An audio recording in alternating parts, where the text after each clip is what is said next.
The Baltimore Ravens fan base has been begging for answers, and now they might finally be getting one. After weeks of confusion, frustration, and flat-out questionable decisions, head coach John Harbaugh cracked the door open just enough to give a glimmer of hope. Keaton Mitchell could finally be suiting up and hitting the field this week. For a team that's been spiraling at 1 Vittoria and 3 derrotas, that small ray of light could be exactly what they need, not just for football reasons, but for the mood in the building, the vibe in the locker room, and the patience of the fans that are nearing their breaking point. Let's be honest, things have gotten ugly fast in Baltimore. Injuries are stacking up at an alarming rate. Morale is low. Coaches are frustrated. Players look exhausted. And fans? They're fed up. Sitting at 1 Vittoria and 3 derrotas, the Ravens are staring at a potential 1-4 start that could completely derail their season. And what's making it worse is that a lot of the damage seems self-inflicted. Strange personnel decisions, head-scratching play calling, and perhaps the most maddening of all, refusing to lean on what's clearly working. The numbers don't lie. When the Ravens run the ball, especially with Derrick Henry, they are among the most effective teams in the NFL. But despite averaging nearly 6 yards per carry, Baltimore continues to abandon the run at critical moments. Against the Chiefs, they handed the ball off just 17 times. Take out one long run from Justice Hill, and they still averaged 6 per carry. 6. Yet the play calling continues to lean toward unnecessary risk through the air. It's the football version of overthinking, and it's costing them games they should be winning. Even worse, Dan Orlovsky exposed a stat that says it all. The Ravens rank dead last in the NFL in handing the ball off to their running backs on 1st and 2nd down. Think about that. 1st and 2nd down, prime opportunities to set up manageable 3rd downs, chew clock, keep the defense fresh.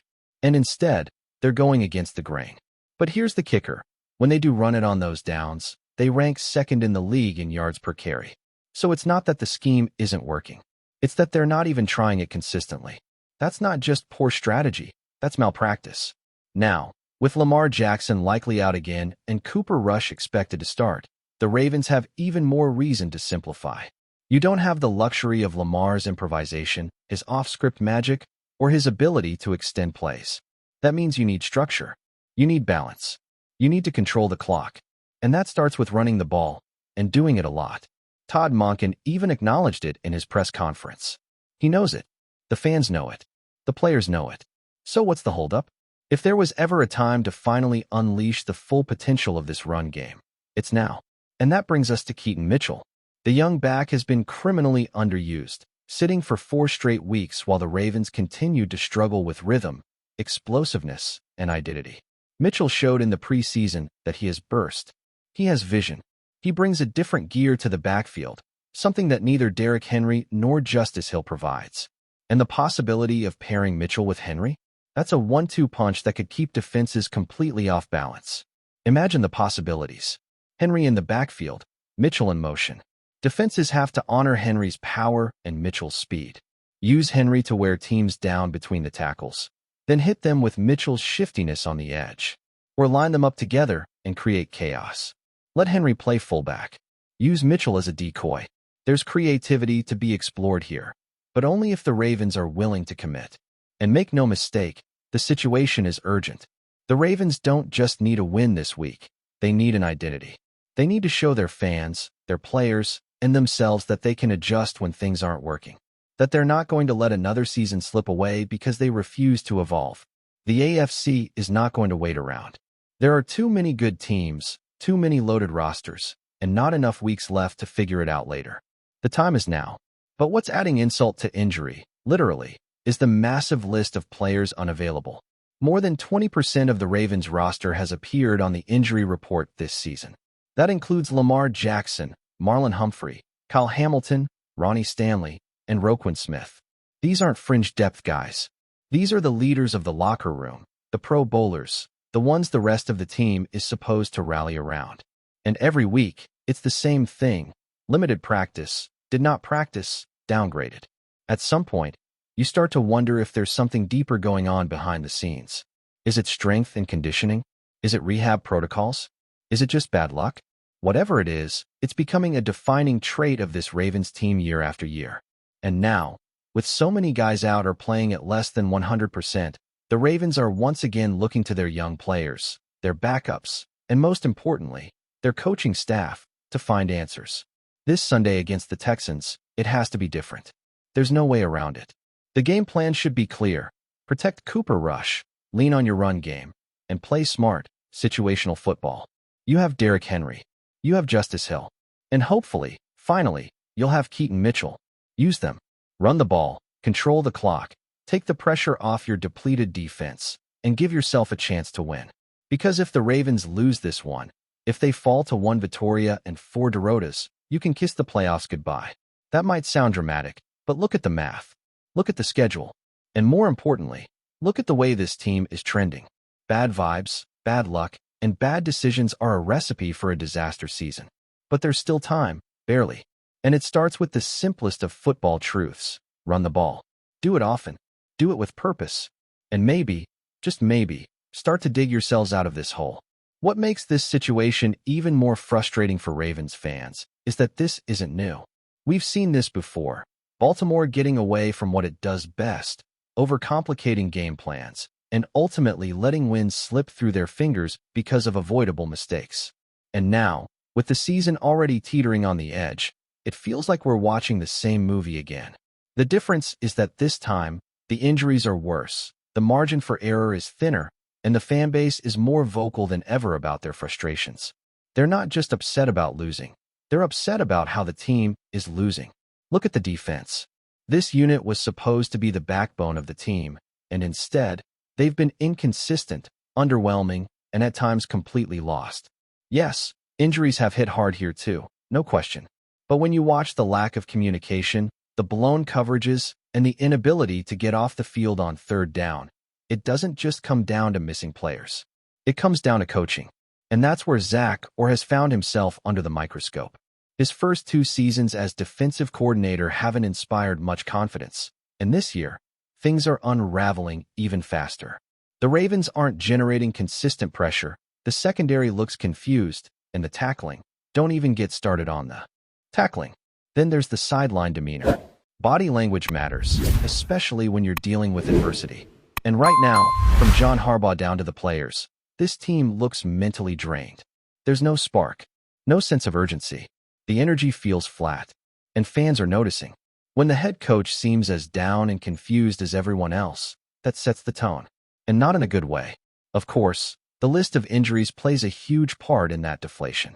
It's not just that guys are hurt, it's that they're the wrong guys to lose. Lamar Jackson's hamstring issue might be the biggest story of all, and the fact that the team hasn't given any definitive update only adds to the frustration. Every week brings a new maybe. Maybe he'll be back. Maybe he's healing faster. Maybe next week. And now with reports suggesting he could miss the next 2 games and return after the bye, it puts even more pressure on the current roster to deliver without him. The same goes for Kyle Hamilton, who was downgraded after tweaking something in practice. Or Marlon Humphrey, who's still not 100%. Or Roquan Smith, who is the emotional leader of that defense and looks like he's playing through something just to keep the ship from sinking. Then you look at the offensive line. Ronnie Stanley trying to return, but clearly not himself. And behind them, young, inexperienced players who are being asked to step into high-pressure situations every single week. That's where coaching has to bridge the gap. When your stars are out, you lean on your culture, your preparation, and your coaching to elevate the rest. That's what separates contenders from pretenders. Andy Reid has done it. Mike Tomlin does it every year. The question now is, can John Harbaugh do it again? Because make no mistake, this next stretch of games will test everything. The Ravens aren't facing juggernauts. The Texans and Rams are very beatable teams. But so were the Colts. So were the Steelers. And we all saw how those games ended. It's not just about who you're playing. It's about how you're playing.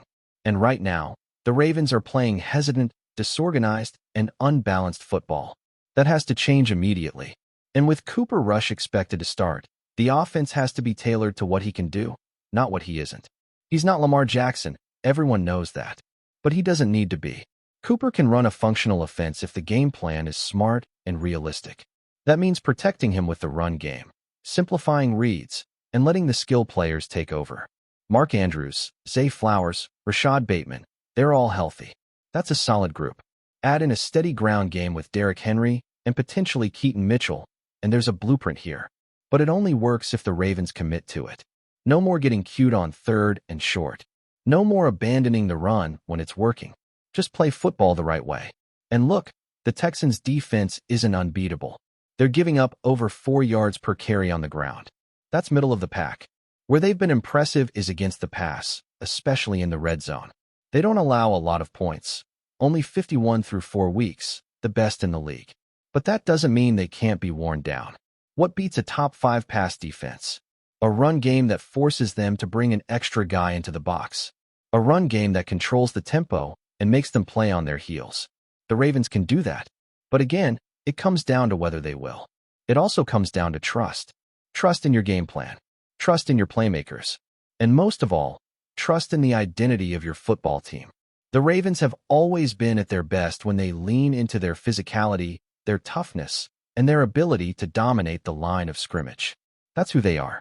That's who they've always been. The moment they try to be something else, an air-it-out offense with no balance, they lose their edge. They lose their advantage. And they lose games. Keaton Mitchell is the wild card that can flip this script. He brings something different, something explosive. And for a team that desperately needs a spark, he might be the answer they've been sitting on for too long. It's not just about giving him touches, it's about sending a message. A message that the Ravens are willing to try something new. That they're not going to let stubbornness sink the season. That they're listening to the fans, to the locker room, to common sense. Because if they don't, if Mitchell rides the bench again, if the run game is once more ignored, and if the Texans walk away with a win, we'll be right back here next week asking the same questions. And at some point, you run out of time. The AFC isn't forgiving. A couple of bad weeks can cost you everything. Baltimore still has a soft part of the schedule ahead, but they have to survive this moment first. They have to steady the ship. They have to believe in the formula that got them to the playoffs last year. And above all, they have to stop beating themselves. The window to save the season is still open, but it won't be for long. Before we dive in, don't forget to hit that subscribe button and give this video a thumbs up. Your support keeps us bringing you the latest news on the Baltimore Ravens. And hey, drop your take in the comments below. We want to hear from the flock. In a move that has sent shockwaves across the NFL, the Baltimore Ravens have reportedly secured cornerback Sauce Gardner, signaling a bold new era for the franchise's defense. Sources close to the organization hint that this acquisition is more than just a standard signing. It's a statement. The Ravens, long known for their ferocious defense, appear determined to redefine the very identity of their secondary, and Gardner is at the center of this transformation. Though still early in the offseason, insiders suggest that Baltimore's front office has been quietly orchestrating a plan to bring in one of the league's most dynamic young defensive talents. Gardner, who has consistently turned heads with his coverage skills and playmaking ability, is rumored to have been the top target for weeks, with several other teams reportedly circling. Yet, the Ravens' aggressive pursuit seems to have won out, leaving fans and pundits buzzing with speculation about what this could mean for the team's championship aspirations. Sources close to the player indicate that Gardner is thrilled at the prospect of joining a franchise with a storied defensive tradition. While official statements have yet to be released, insiders claim that discussions about leadership roles and defensive schemes have been intense, with Gardner potentially stepping into a role that goes far beyond simply covering wide receivers. The buzz suggests he could become the cornerstone of a revamped secondary, one that could intimidate quarterbacks and shift the balance of power in the AFC. The football world is already abuzz with theories. Will Gardner pair with veteran stars to form an impenetrable wall?